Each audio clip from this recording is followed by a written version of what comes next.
La mode aujourd'hui et parmi la plupart des gens, même ceux qui sont au chômage, est de posséder un terrain où ils se vont construire une ou plusieurs maisons, que ce soit à titre d'investissement ou de maison de retraite pour leurs vieux jours. De nombreux programmes de prêts hypothécaires sont proposés par diverses banques pour permettre aux particuliers d'acquérir la maison de leurs rêves dans le quartier de leur choix. De nombreuses communautés fermées ont vu le jour un peu partout et des publicités sont diffusées chaque jour dans les quotidiens locaux, sur Internet et à la télévision, concernant la propriété de terrains et de maisons.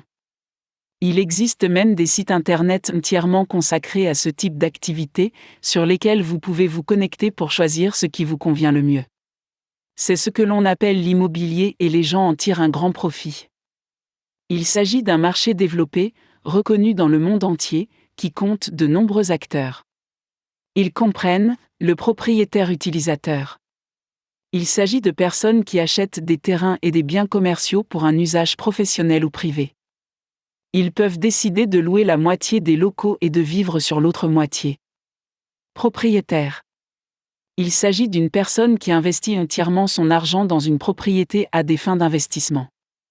Il s'agit d'une personne à l'esprit purement commercial qui, en fin de compte, veut voir un retour sur l'argent qu'elle a investi. Cette personne va chercher loin pour trouver des propriétés de premier ordre qu'elle pourra acheter, investir puis vendre ou louer. Un propriétaire peut être un individu, un groupe d'individus ou une entreprise. Loueur. Le locataire, quant à lui, est un client du propriétaire. Ce sont eux qui occupent ce dans quoi le propriétaire a investi. En bref, ce sont les consommateurs. Développeurs.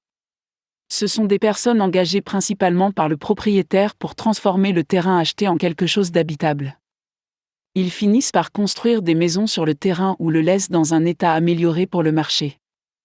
Les promoteurs se présentent le plus souvent sous la forme de sociétés, c'est-à-dire de sociétés de développement immobilier. Facilitateurs. Ce sont les personnes qui permettent la vente et l'achat de locaux déjà construits. Il s'agit notamment des banques qui accordent des prêts hypothécaires, des avocats qui assistent à la signature des accords entre les banques et les propriétaires ou entre les propriétaires et les locataires, et des courtiers en immobilier qui reçoivent une commission pour les aider à trouver un local. Ceci n'est qu'un aperçu de ce qu'est l'immobilier.